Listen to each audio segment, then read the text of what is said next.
3, 2, 1. And it's live. Hello. Hello. Super. It's wonderful that everybody's joining us to this episode about management, or just about management.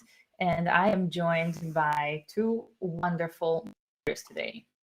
And I would like to introduce them, but I also would like to introduce my co-host potentially for today, Matt Ryer. So maybe you saw the tweet that he's with us today, and while he might not be chatting with us today, you're going to hear him in 1 second in the intro.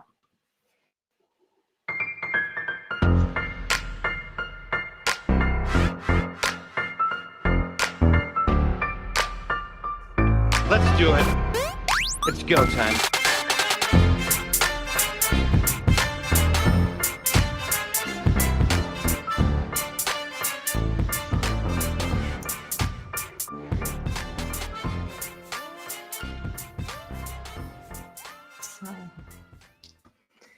Thank you, Matt, for this wonderful music that makes you part of every episode of Go Time.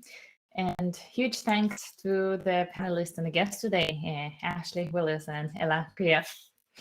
Ashley, you probably know her, you probably saw a gopher of her, you probably heard a lot on Twitter about what an awesome manager she is. And Ashley is managing a team of developer advocates at Microsoft. Hi, Ashley. It's great to have you. Good to be here. Sorry, I was muted. It's the theme of the year, isn't it? First row in our bingo is marked. Thank you. That's right. And I'm also joined by Ella today, who is a senior sales executive with 15 years of experience from startups and from now also from Google. And Ella, you are a manager of not Gophers, so you're here to give us a perspective from the other side. It's great of you to join us. Thanks for being here. Thank you for inviting me. It's always a pleasure to talk about management with you. So happy to share how things look from the outside. So, as you know, we have our opinion, which is always a fun part of this podcast, and we will get to the end of the show, but it's I'm sure you all have some or your unpopular opinion about management. If you're on the Slack channel, you can share your unpopular opinion, and we might just look it up and chat about this one as well. So, Ashley, Ella, how did you get into your current role? How did you get into management? In my current role or into management in general? Everything is interesting. Everything you feel comfortable sharing. So I started a job at Rackspace, and about 3 weeks into my job, my boss quit, and they were like, "Hey, Ashley, you're good with people. Do you want to manage a team?" And that's how I got into management, and I've been in management ever since. Wow. It was slightly different for me. I had was hired approximately the same time as I was. He was very inexperienced, and after 3 months of working together, I went to my skip level and said, "This is not working out. It's toxic." And 5 days later, he was let go, and I took his role. So maybe not the best story to tell of how good of a colleague I am, but that's how it turned out to be. Well, that led you to be a manager of many years. So it's probably turned out to be for the better. And how did you how did you enter your current role? Oh my God, it took a year. I'm now with Google. I'm now with Google for a year and a half, and the entire hiring process took a year. I was handed over, between I think 4 or 5 different hiring managers within Google, because they liked my profile. They thought I would be a good fit for the organization, but didn't find the right role for me. I'm not in tech, by the way, so it's not in the engineering organization. And then I ended up having a conversation with who's today my current manager. And then he said, "We might have something available in a while." And a few months later, maybe around 12, I got an offer, and here I am. So I guess it started with you applying for that, or were you headhunted into it? Applying for a very different role. It's more like a tech support leadership role, and now I'm in sales, which is something that I've done for many years.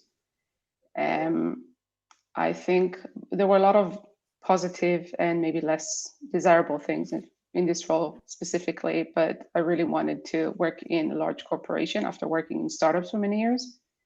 So it was my goal for that year to actually get hired and get into a big corporation.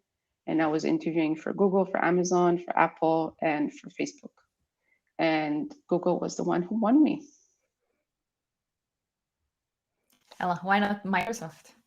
I'm asking this as Ashley maybe this was going through your head. No, How not about at all. Microsoft? I actually didn't want to work at Microsoft when they started recruiting me. I spent a lot of time in open source, and they were recruiting me to be an open source developer advocate. I ended up managing an open source team when I first joined. I was at Pivotal previously, but I had only been there for about 10 weeks, and I really liked my boss at Pivotal. And Microsoft was really aggressive in recruiting me, and they ended up winning me over in the long run. I've been here for almost 5 years now, so that's the longest I've ever spent at any job. So yeah, it was not my first choice. Well, but they did something right, obviously, getting to have you for so long. They did. It's a really good. I like working at Microsoft. I have great work-life balance. I have amazing people that work for me. I like it. Never been so long at a job. 5 years. That's chapeau, for sure. What would you say that makes a good manager? For what me, makes you a good manager? What makes your manager a good manager? I don't want to call myself a good manager. I think we're all, winging it, honestly, going day by day. You do the best that you can. It's sort of like, raising kids. If they go off to college, it's you've done your job. I think that listening, being a good listener, is a trait that I look for in my managers. I want to make sure that there's mutual trust and respect. I want to know that my manager is looking out for me and my career and my interests. So I think knowing your employees and what motivates them is a good manager trait. That makes a lot of sense. Yeah, I was thinking while you were talking, Ashley, that you probably are a good manager. And it's not about being the best manager, but just being good enough and doing the best that we can. And while you were talking, I was thinking that I'm very good probably to many of my people, but I am sure that I've done wrong. And I'm sure that I don't fit well with some of the management style that some of my people are expecting or need in order to succeed or completely fulfill their potential. But I do, at least I'm very much aware of that. And on top of being aware, I'm very intentional. So I'm trying to create that atmosphere of trust and sharing where it's okay to say that it's not how you would like to be treated or how you would like to be communicated to. And I try to adjust. So I think what makes me the best manager that I can be is adapting the way I communicate with different people based on what drives them, based on their preferences, based on what's going on in their life right now. Sometimes we're just sensitive, and it's nice to have somebody around that acknowledges that.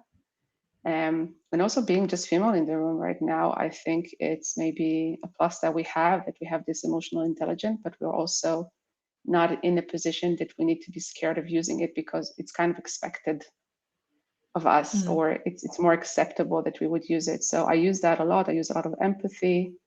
I show vulnerability. I show emotions, and I think that makes me more approachable. And then once there is good communication, you can solve a lot of things. On the contrary, when the communication is bad, then a lot of good things get ruined. That sounds like it's a lot of balance work to find the right approach with each person for each situation. You also have to find goal and directing your team should they go versus allowing each member to do what they are excited about, what the project they want to drive. How do you go about finding the good there? I think that you have to let people do the things that they think are fun in order to motivate them to do what the business needs as well. There truly does need to be a balance. I think that they need to know, where it's important for people to know, what you expect of them very clearly, but also giving them room to have some autonomy, right? If people don't know what their manager wants from them, they will spend a lot of time trying to figure it out, and this leads to burnout. I talk about this a lot. So being clear and intentional about what you want, about what the business needs are, and then allowing them some time to build the stuff that they want to build, I think is important. And there's room for that in developer advocacy. I want to be very clear about that. So +1, and I have a feeling we're gonna agree a lot because it's quite repetitive. At the end of the day, we know that we cannot, as managers, we cannot always give our people tasks that they would 100% enjoy and would give them energy. And sometimes we just have to do a lot of things that facilitates our successes, but are not fun. A lot of infrastructure work, a lot of maintenance, a lot of administration are not fun by itself, but maybe trying to be very vocal about that and not make them feel that I think it's fun, but that I know it's not fun, but we still have to do that.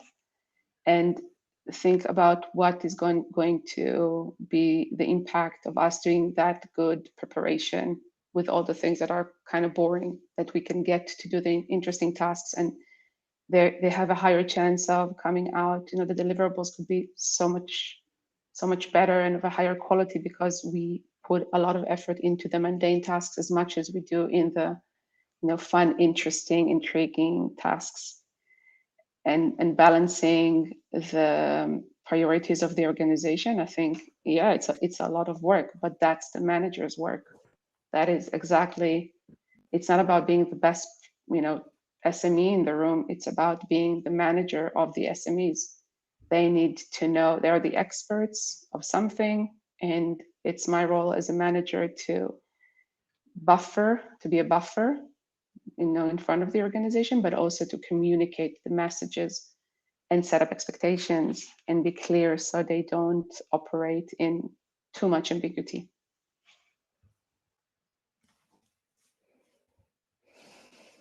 So communication is the good key to find the balance between directing your team and giving them the liberty to do what's fun. How do you go about finding the balance between what's good for your team versus what's good for the entire company?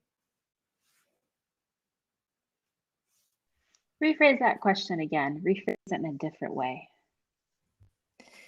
Sometimes what's good for your team would not be the best thing that's good for the company. Sometimes the best thing for the company, which is probably what you got from your manager, is not necessarily the best thing for your team. How do you find a balance in such a situation? I mean, I think that there are some things that we do in order to earn our paychecks, and that's okay. I think that I don't run up against many scenarios where the task is not best for my team, if that makes sense. The business has needs, and we're all employed by the business, and so there are certain expectations that everyone has, right? I go to work and the business asks me to do something and I do that thing. I haven't had any problems with that balance personally. I guess I can describe a situation that's probably relevant for all sorts of developer lives, wherein you and your fellow developers in the team want to just work on the backlog, or maybe fix some bugs, or maybe do some refactoring. But the higher management says, no, run forward with that. And then like this eternal conflict, maintaining versus moving forward with the features. What's the magical solution here? I have two thoughts now that you mentioned. A very specific example is one, that it's easier to balance this when I allow my team members to have some pockets of ownership. So areas or projects, or be part of a task force or something where they make the decision, or maybe they're more in charge of making decisions than in their core job. So they have some sort of balance, and a place that gives them energy, and a place where sometimes it gives them and sometimes it takes, like the example you just gave. And specifically with what people want to do versus what the organization wants to do, then it's, I mean, there's no easy answer to that. Sometimes what helps is that when I return the question to my employee and say, okay, tell me, how would the reality looks differently if you now work on that assignment that you think is more important? How much money would it save? How much human hours would it save? What would it look like on the business side? And try to even have that conversation of the benefits, because sometimes people in the front line have a very different view of what is going on in the business than the ones in upper management. Good and bad, by the way. It's not always to the same direction. But those are the questions that are taken into account in senior leadership. Then they're thinking, okay, we have clients, we need to make this business viable. We have commitments to our investors, to clients, to the market, and we know that there is a price and there is some transactional tax that we will pay when we make this tough decision, but that is the decision that we choose to take. And sometimes without transparency, I can understand how that could look random and arbitrary to people in the front line that are subject matter experts, and they know what's best for the product, for the platform, for the technology, not always what's best for the business. Because sometimes you can explain and give visibility, sometimes you don't have it yourself and you just do it. So that's the balance, I guess. The specific example was helpful. I think when I run up against this, just as important as it is to understand what motivates your reports, it's also important to understand what's motivating your boss. Why is your boss asking you to do these activities? Can you ask them to help prioritize your to-do list, right? So if you say, hey, listen, I understand that you want to push this feature. Here are the things in the backlog that have to wait. Help me prioritize this list. And sometimes that conversation alone is enough. But understanding why your boss is asking you to push so hard to push this feature out when the rest of the team maybe isn't aligned is a communication issue. Definitely, yeah. Seems like the answer to the question so far is have a good balance and have good communication. Managers who are listening, I hope you have this noted somewhere. So I gave one example of a question that was a specific story. Do you have a specific story about a great manager that you take with you, or stay with you through your career?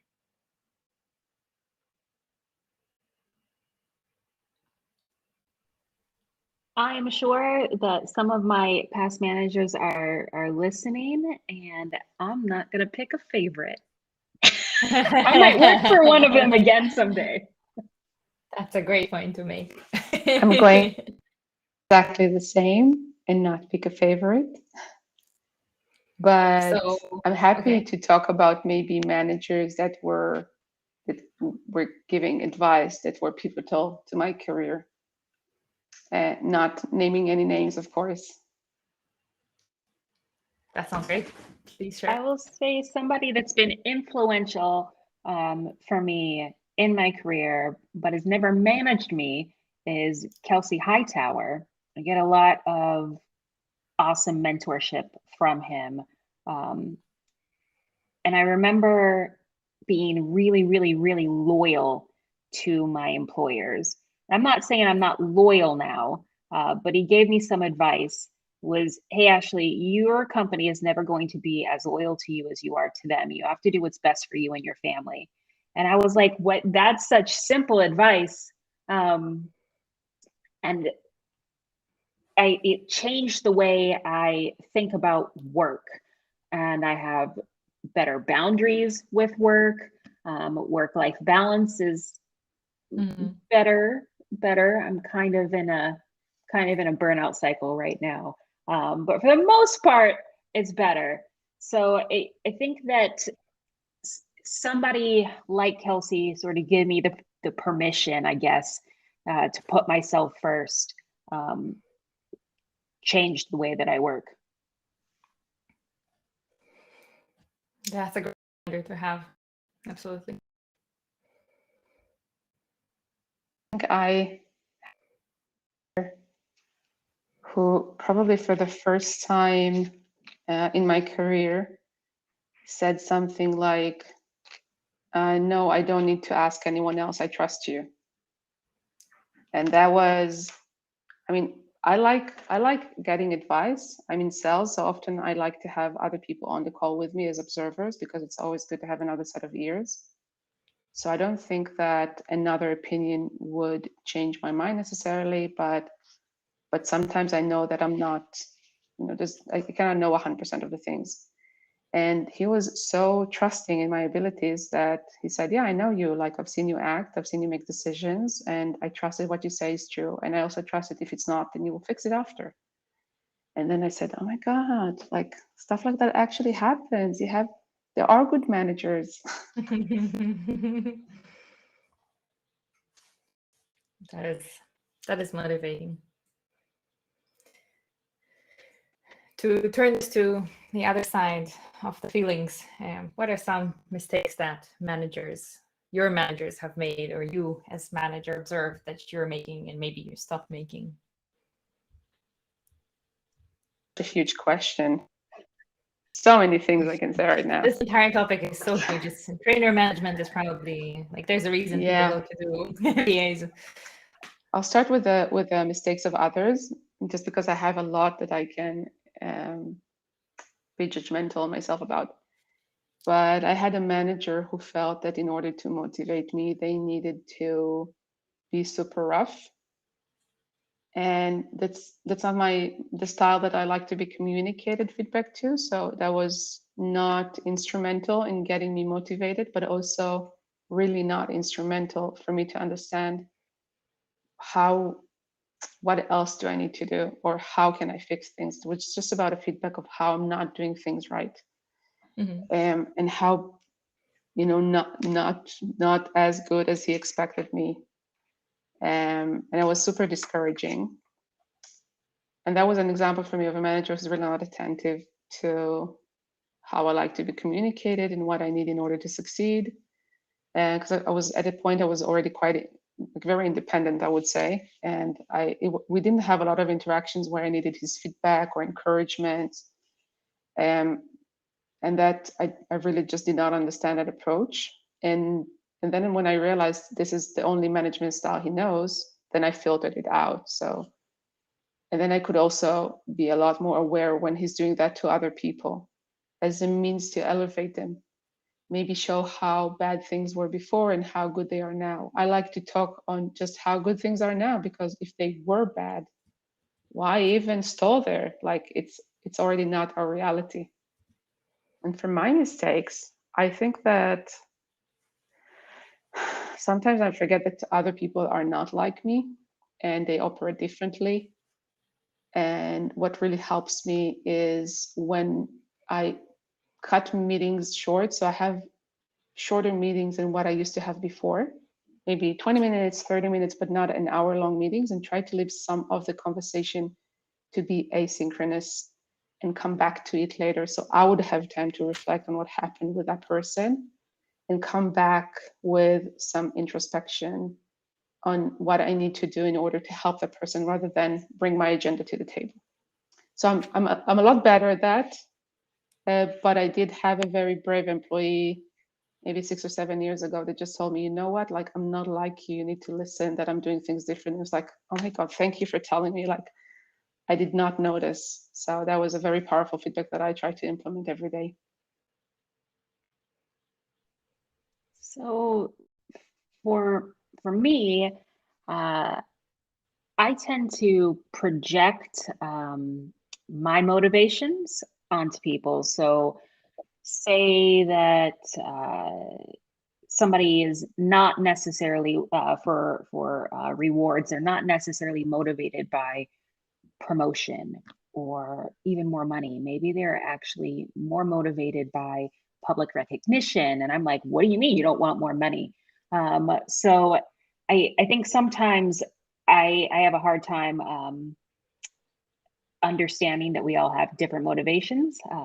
To fix this, I have sent out surveys to all of my people, asking them various questions like, how are you motivated? How do you like public recognition? Do you, when was the last time you were promoted? Is that even important to you? How do you like to receive feedback? So these important questions that normally, I think, at least in my experience, people don't ask. I think that is a common pitfall for managers, to not really dig into how people are motivated, how they want to receive feedback. Sometimes people want direct, sometimes people want you to be a bit softer. I think knowing those things are important. That is such a big sense. My mind just really blown. I was never asked that as from my managers, and I never asked that in a managing role in the past. That makes so much sense. Would you say this is something you should ask during a job interview? I don't know. Just so you already directly. Well, it depends. I wouldn't ask that directly. I think because in an interview, they really want to perform. So for any very direct question, they would give the best answer, like the good answer. And I'm trying to use questions where the answers would show me what the person would behave like in reality, rather than, give me the right answer. Because people sometimes, when you ask them, oh, do you like to work in a team? And say, well, I really like to, the atmosphere at the office, and I like working in a team. Turns out in reality, they're like sitting next to other people and just have someone to go to lunch with. So that's the art and where experience maybe comes into place when you interview people. And I think if somebody is aware of the areas that they need to be aware of, and they're interested in developing in those areas, and you feel that they are coachable, then that is a conversation that you will later have with that person. If you during the interview have a feeling or get the signs and hear expressions from the candidate that they are not very good in handling conflicts or feedback or people that don't agree with them, or they need to disagree and commit, then I would just probably decide not to work with that person, because it's very difficult to coach. And it depends, like, I'm just putting that at a very high level. Of course, sometimes I would hire a person that it shows signs of coachability during the interview, because that means that they're ready to develop, but not always. Mm-hmm. I've never asked the question during an interview, but as you asked the question, it would be interesting for me, if I was interviewing somewhere, to ask the hiring manager, how do you deliver feedback, to see what they say. Do they adapt to every person on their team, or do they have a style that they commit to and think is good for everyone? Mm-hmm. That is interesting to ask as the interviewee, the part of, do you have any questions for me? It's always always a relevant one to ask. Would you say that as a manager, if I'm interviewing with you and then I'm asking you something like, can you motivate me in the way that resonates with me most? What would be a good way for me as an interviewee to ask you this as a manager during a job interview? So I can I gauge don't that know. also, so I don't get the right answer for you. So I don't know if I would be able to answer that question during an interview. I don't know you yet. So like I need time to get to know my people. That's fair. So I used to ask these questions in one-on-ones, but now I have a team that's too big to sustain that.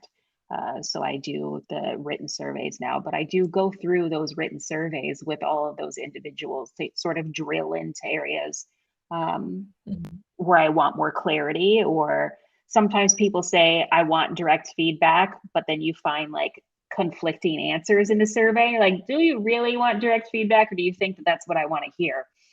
So an interview, I don't know if that would be the best place for me to answer, but I would tell you in an interview like I am right now that I need to get to know you.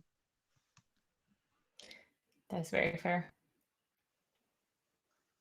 Yeah, I think it's a difficult question to answer. I would probably answer in a question and ask maybe what motivates you, what gives you energy, what sort of things that you do at work give you energy, what are you known for at work. Those are usually the areas where a person has this internal motivation and they don't need any external motivation or very little external help to get the drive to do things.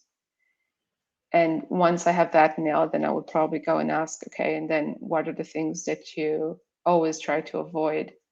And then that's the moment where I would try to be quite transparent or maybe open and say, I really dislike doing invoicing, or I don't enjoy doing a huge Excel spreadsheets. I used to like that, but not anymore. So if I can just avoid that, my day is so much better. And when I open up, I feel like the other side feels more comfortable, maybe sharing, what they really don't like. And I think it might sound to the outside ear like it's a tricky question that I present, but actually, I think it's super important to know what you're stepping into. And I want to know what the expectations of the candidate is from what I can offer. And if it's not aligned, then I will be setting up a person for failure, but I will also carry that with me because I don't like to hire the wrong profile to the role. So that gives me usually a glimpse into where the challenge is. And oftentimes I have to say it's then my decision on how I want to position this candidate rather than the decision if I want to hire them or not. So it just gives me a bit more clarity on who is this profile. Sounds like a lot of emotional intelligence that you've been developing and becoming an expert of over the years. That is a big deal about management for sure. If you could help the developer decide whether they should be or interested to go into management or not, how can you help them figure out this question? I get this question a lot, actually. The longer I manage, the less I am in the technical weeds. I have not written a line of code in 2 years. I review code, but I've not written code in 2 years. I just don't have the time. Management, I truly like management though. I like it more than I do writing code, so I choose to stay here, right? But for someone else, that might not be what they want to do. So I think understanding that the longer you're in a management position, the less you are sort of doing those IC activities, you have to make a choice, like what's more important to you, and that's a hard choice to make. Nothing more to add. I think spot on everything you just said. It's you know, the management role is not a more in-depth role of an IC. You need to, you have so many other things that you need to take care of when you're a manager, that it's not about being, you know, a +1 IC. So the question would be, are you willing to let go of the things that you like as an IC? And do you have the understanding that as you move up the ladder, you're going to have to shed more and more of those, you know, technical skills and be less in the know and less updated, but you will have other things to compensate, and they will compensate for the loss only if you really, really enjoy being a manager, because it's such a complex type of role. And I think I don't know if Ashley would agree, but it's quite difficult to know what it's like being a manager before you actually have to take that role. It is. And I think that there are certainly people who are able to balance that deep technical work with management. Sarah Drasner is one of those people. Sarah Ito on Twitter. She's incredible. I don't think she sleeps. I feel inferior every time I talk to her. But like, she's truly good at both. I don't. She is a unicorn, in my opinion. I think that it takes a lot of work for her to maintain both. Okay. Another tough question. What is critical conversation to you in the context of management?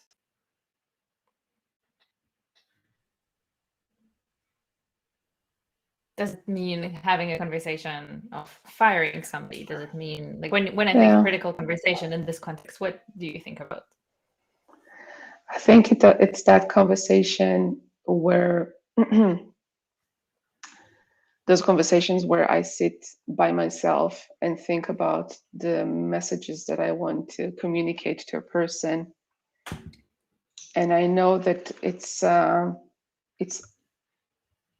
if I wait, like it's not going to be a pleasant conversation, but if I wait, it's not going to be good for either sides of the conversation.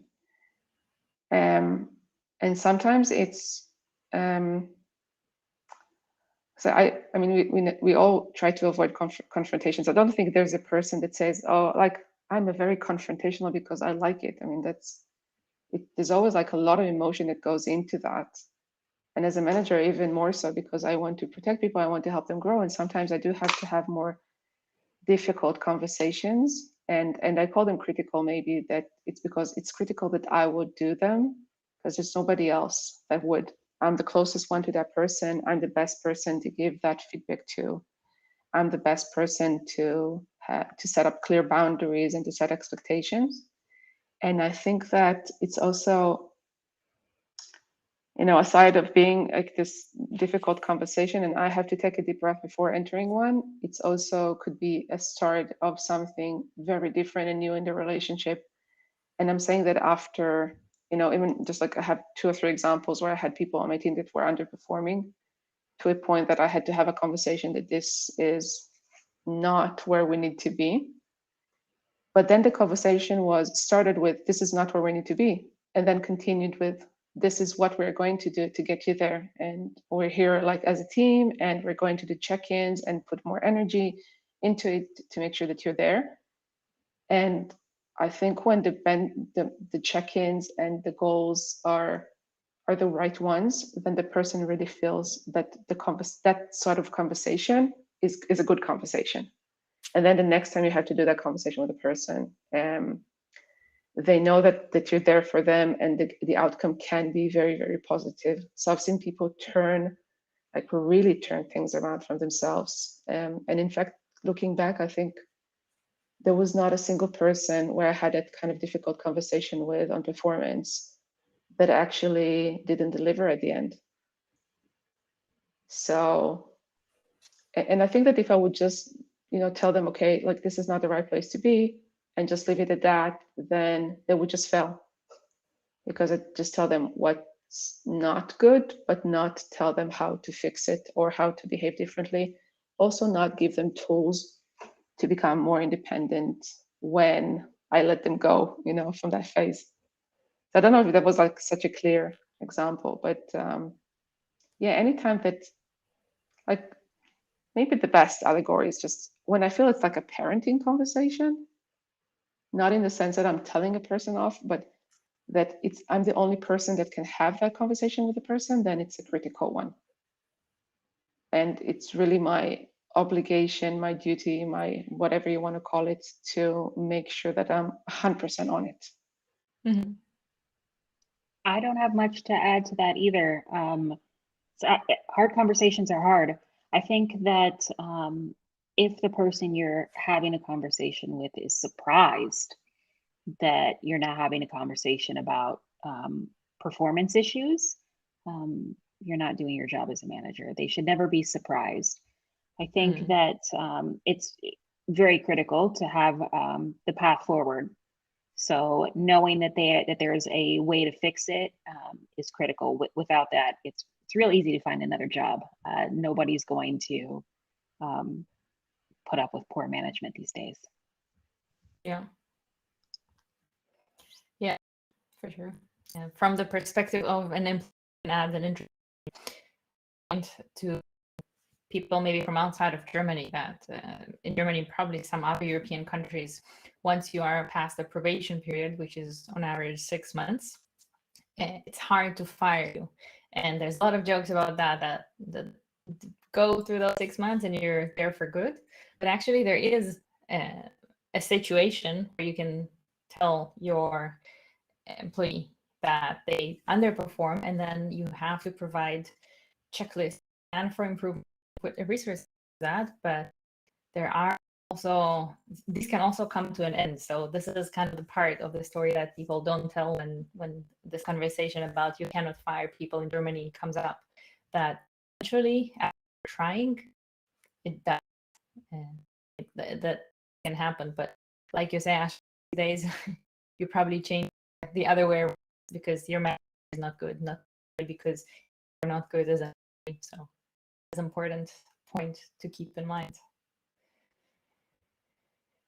I also wanted to ask you, how would you recommend, how do you go having some hard conversations? I think in your answer, some ideas. Instead of that, I'll ask you, how do you deal with conflict inside your team?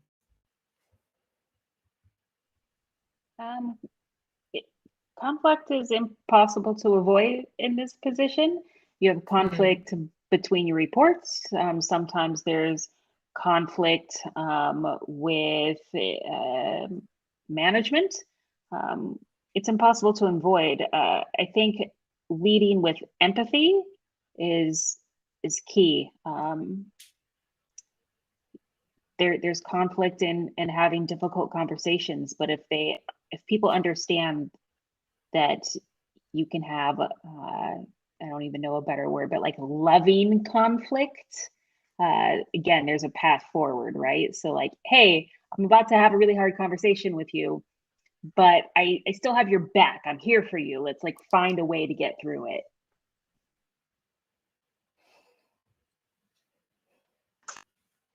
And the empathy part, I think, yeah, I mean, we're humans, so it shouldn't be any different than other relationships we're having when we're at work.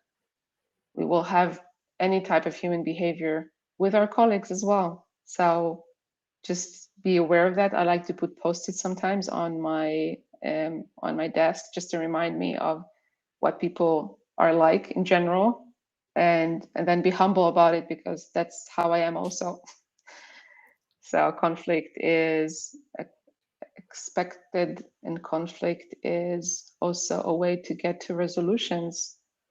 And it's also a way to lead by example. When you show people how there is conflict and how you deal with that, and you express a positive communication style, the one that leads to resolving issues and to mutual respect and to diversity of opinions, then it could also be a tool. I mean, and I'm putting in, aside the fact that, yeah, it could be annoying. I'm a person. So it's not that I don't vent, I do, but I try to do it outside of work. And what really helps me is just to have my board of mentors and have somebody outside available at any time so I could vent, but not bring that with me back to dealing with the conflict.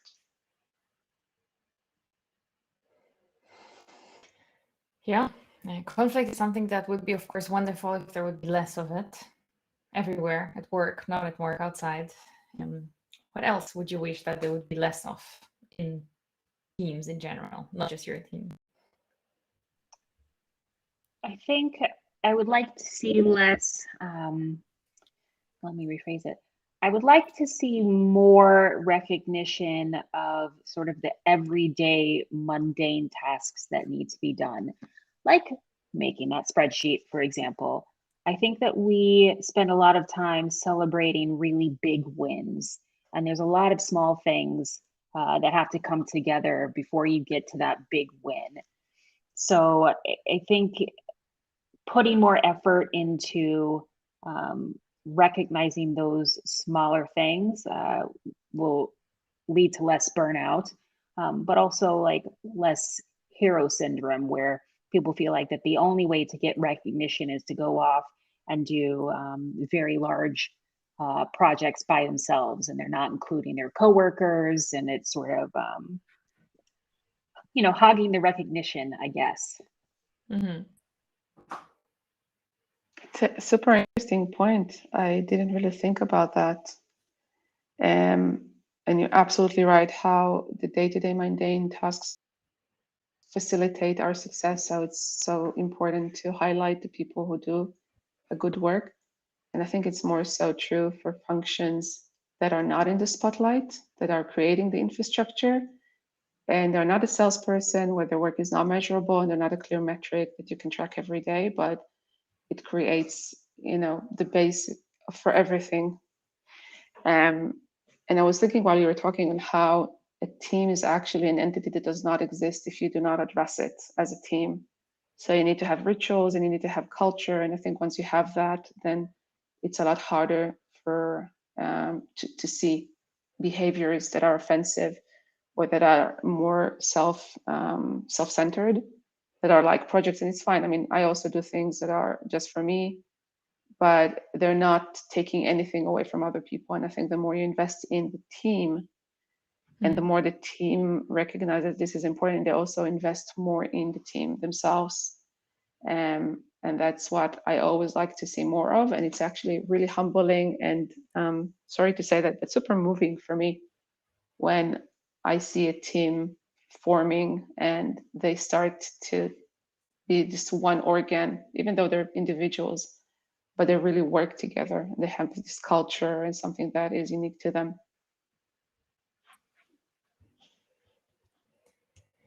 Okay.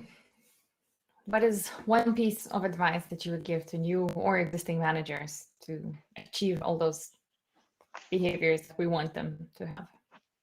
Get yourself mentors, as many as you can, and talk to one every week, especially when you're new, even every day if you can. It is, I cannot even stress how helpful it is. I have a lot of years of experience as an IC, senior leadership positions in management, in managing managers.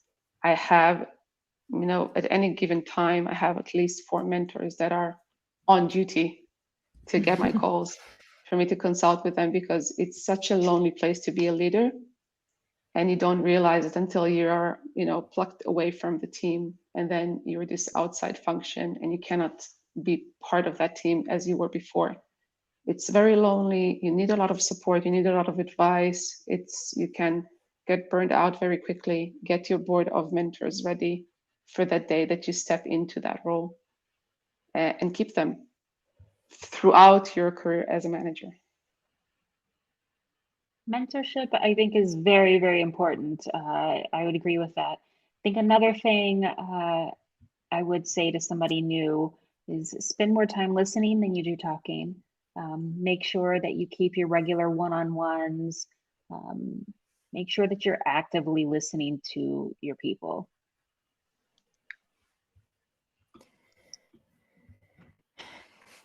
Wonderful advices. Thank you. And the opposite of, or on another side of the interesting questions to ask would be the time for our unpopular opinion. So this is something that can be unrelated to management, can be related to management, can be unrelated to Go altogether. But let's hear Matt say us about that. Unpopular opinion. I actually think you should probably leave.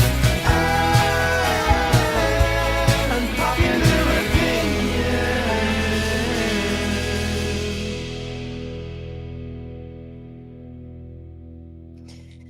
With this fade out that lasts and lasts. So, Ashley and Ella, I hope you have an unpopular opinion to share with us, and I hope your unpopular opinion is unpopular. Keep running a Twitter survey, and we'll be asking people to rate you, and then we'll find out how popular or unpopular is your opinion. I Ashley, have would you like to start? two.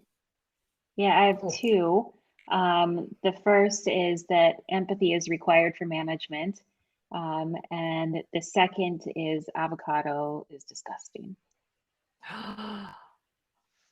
I think we have a winner. Ding, ding, ding. Actually, I really want to hear how you use. I really want to hear how you use avocados in management. I'm intrigued now. It's all those developer advocates, developer avocados. They do that. There are some people in developer advocacy that call us developer avocados. It's not a term that I use, but it is somehow relevant. But I wanted to pick one thing that was management related and one thing that was just deeply unpopular.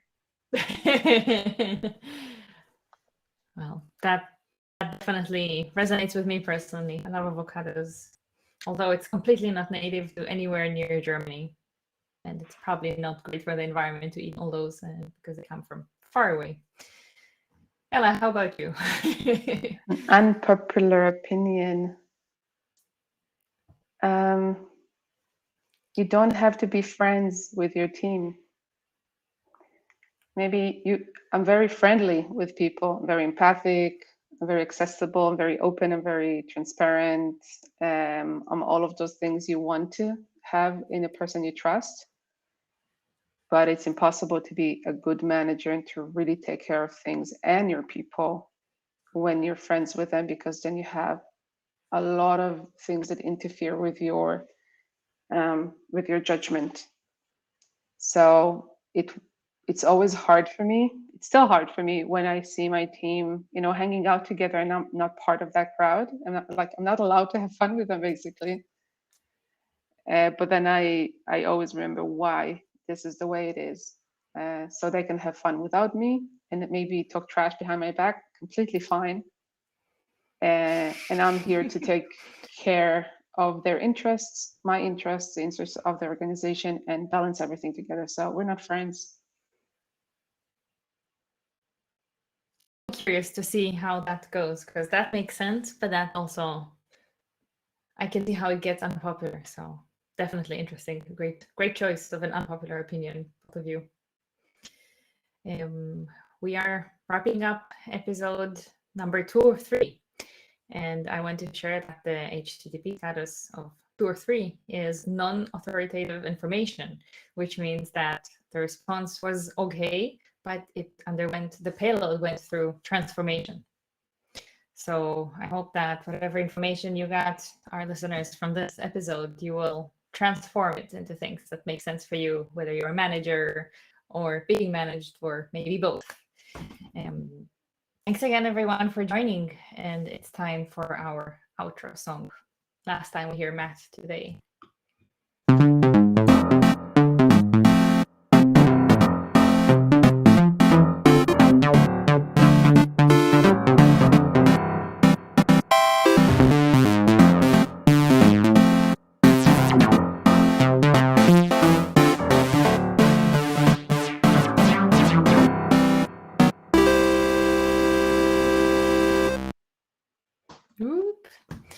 Big thanks again, Ashley and Ella. That was so insightful for me personally and for people who are listening. I cannot wait to see all the tweets tomorrow about this. Thanks again for joining us. No problem. Thanks for inviting me. It was super fun. Say bye to our followers and we'll stop the recording.